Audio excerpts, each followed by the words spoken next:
ಜೊತೆ ಕರ್ನಾಟಕದಲ್ಲಿ ರಾಮನ ರಾಜಕೀಯ ಕೂಡ ತುಂಬ ಜೋರಾಗಿ ನಡೀತಾ ಇದೆ. ಈಗ ನಾಳೆ ಸಾರ್ವತ್ರಿಕ ರಜೆ ಘೋಷಣೆ ಮಾಡಬೇಕು ಅಂತ ಕರ್ನಾಟಕ ಸರ್ಕಾರವನ್ನು ಬಿ ಜೆ ಪಿ ನಾಯಕರು ಕೂಡ ಒತ್ತಾಯ ಮಾಡಿದ್ದಾರೆ. ತಾವೇನು ಹೇಳ್ತೀರಿ? ಅಥವಾ ಸರ್ಕಾರ ರಜೆ ಘೋಷಣೆ ಮಾಡೋದಕ್ಕೆ ಒಪ್ಪಿಲ್ಲ ಇದುವರೆಗೂ.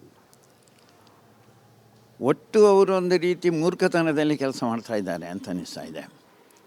ನೋಡಿ, ಮುಖ್ಯಮಂತ್ರಿಯವರು ಹೇಳಿದರು ಪ್ರಾರಂಭದಲ್ಲಿ ನನಗೆ ಆಮಂತ್ರಣ ಬಂದಿಲ್ಲ ಅಂತ. ಆಮಂತ್ರಣ ಬಂದ ಮೇಲೆ ನನಗೆ ಆಮಂತ್ರಣ ಸಿಕ್ಕಿದೆ, ನಾನು ಹೋಗಲ್ಲ ಅಂತ ಅಂದರು.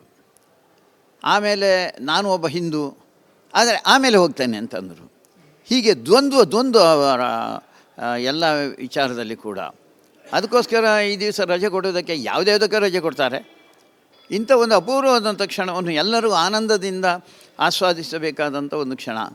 ಅದಕ್ಕೋಸ್ಕರ ರಜೆ ಘೋಷಣೆ ಮಾಡೋದು ದೊಡ್ಡ ವಿಷಯನೇ ಆಗಿರಲಿಲ್ಲ. ಅವರು ಇದನ್ನು ಮತ್ತೆ ರಾಜಕೀಯಕ್ಕೆ ಕೊಂಡೋದ ಹಿನ್ನೆಲೆಯಲ್ಲಿ ಅವರು ಹೇಳ್ತಾರೆ ಅಂತ ಯೋಚನೆ ಮಾಡೋದು. ಇಡೀ ದೇಶಕ್ಕೆ ಸಂಬಂಧಪಟ್ಟ, ಇಡೀ ದೇಶ ಇಡೀ ಜಗತ್ತೇ ಸಂಭ್ರಮಿಸ್ತಾ ಇರುವಂಥ ಒಂದು ಕ್ಷಣ ಇದು.